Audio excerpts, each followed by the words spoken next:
we're not going to go out and show a new technology to a buyer that we can't execute. It doesn't help anybody. Have you bought into some of them yet? Young one has not. So.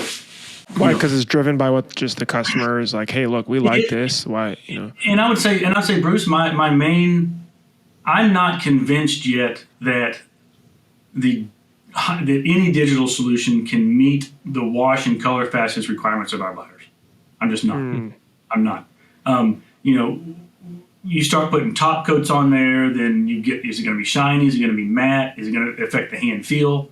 And quite honestly, Young One, we don't do a whole lot of full color stuff, right? We're mostly outerwear, right? You're not walking around with big full color photographs on the back of your, windbreaker. It's logos here. It's, we might one garment might have 7 different print locations. Maybe there's reflective on the bottom right. There's a printed neck tag, logo here. There's a logo here. There's 3 stripe here, 3 stripe here, but it's all 1 and 2 colors. Now, gotcha. We are driving more towards knits as a company.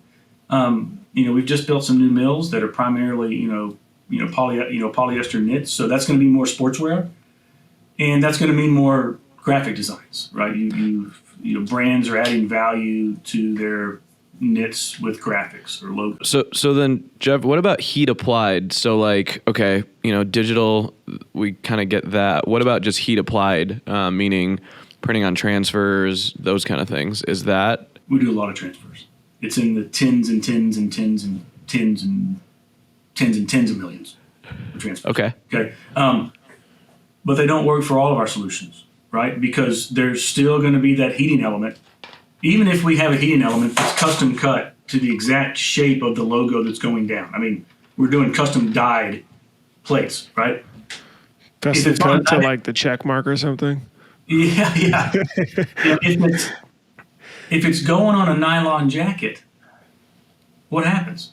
It's gonna leave a heat press. It's gonna leave a mark. You're basically melting that nylon down, or I'm being over simplistic here, but and now you got a ring. Now you got that heating element ring, kind of like what we see on a heat press on a T-shirt, right? You've got that square. Well, on a knit fabric, you can steam it or wash it out. If it's a nylon, it's there. I mean, you've literally changed the composition of the fabric. So we do a lot of it. We're actually, looking, expanding, bringing some of those capabilities in-house so that we can manufacture our own transfers. The DTF world, I think for the States, I mean, I would be really interested in what DTF is doing. I'm on machine number 3. Are you? I mean, how's that one going? I'm not sure. I don't know. Either that says you're doing really good business or you're making some bad machine choices. I don't know which one that is. I'm an early adopter.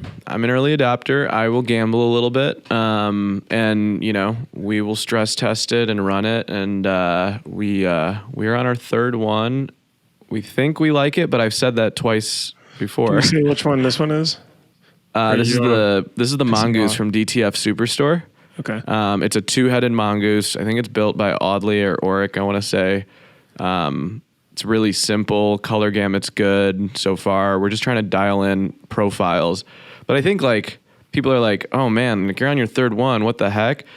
Again, I go back to you're in R&D all the time. You're always trying new things, always iterating. And then when you can take it to market, maybe you have something that's differentiating. For us, we're trying to DTF on jerseys. That's because we like the feel of transfers on jerseys.